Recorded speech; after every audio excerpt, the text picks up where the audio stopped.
Donc, tout le problème de la divination, je dirais, est occulté à partir de ce moment-là et pose problème et commence à devenir un problème de risée. Et donc, on n'a plus de destin. Non plus, donc, il y a une fragilisation donc, de la représentation de ce qu'est la religion.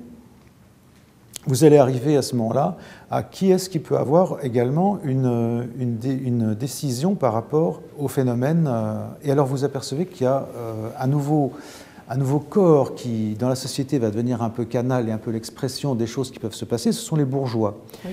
Dans une ville, un bourgeois, c'est celui qui habite la ville et qui donc incarne la puissance de la ville, la puissance souterraine. Chaque ville essaye de se constituer, essaye de grignoter un territoire, essaye de supplanter toutes les autres. Ça a toujours été le cas. Et c'est très étonnant de voir qu'en même temps, le phénomène de civilisation et de culture s'appuie sur les villes et que les villes sont des nucléus qui renforcent la pensée humaine en la dépassant. La ville est enrichissante pour l'homme. Et c'est à l'intérieur de la ville que se produit non seulement la culture, mais également l'histoire.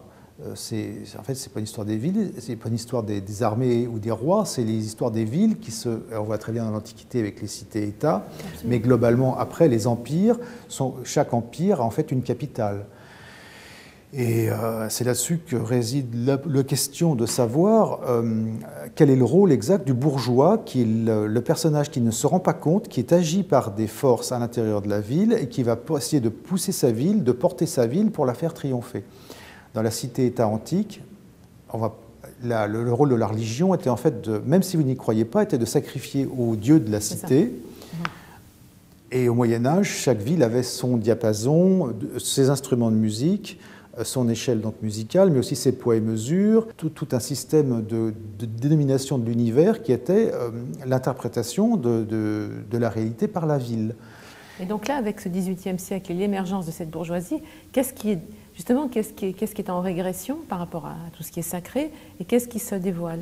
Alors, vous allez avoir donc la prise du pouvoir par les bourgeois. Alors, on dit toujours que c'est pour des motifs économiques ou des motifs de pouvoir, donc c'est effectivement la traduction qu'on en voit, sachant que il y a eu des livres qui ont analysé que pendant tout le XIXe siècle, la persistance de l'Ancien Régime a continué d'avoir la haute main sur ce qui se passait, même si nominalement les bourgeois sont arrivés, et même s'ils ont réussi à renforcer les villes, par exemple, en mettant un omphalos comme la Tour Eiffel, décision bourgeoise s'il en soit, dans Paris, pour axer les choses.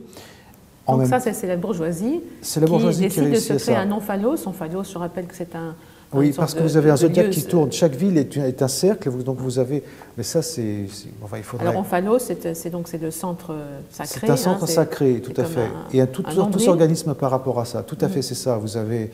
Oui, généralement, c'est un béthyle qui est au milieu, c'est une pierre. Pierre levée. Tout à fait, oui. Donc on recrée finalement, on est dans l'ère industrielle, mais là on va très vite puisqu'on va revenir au XVIIIe siècle et on dresse un béthyle moderne.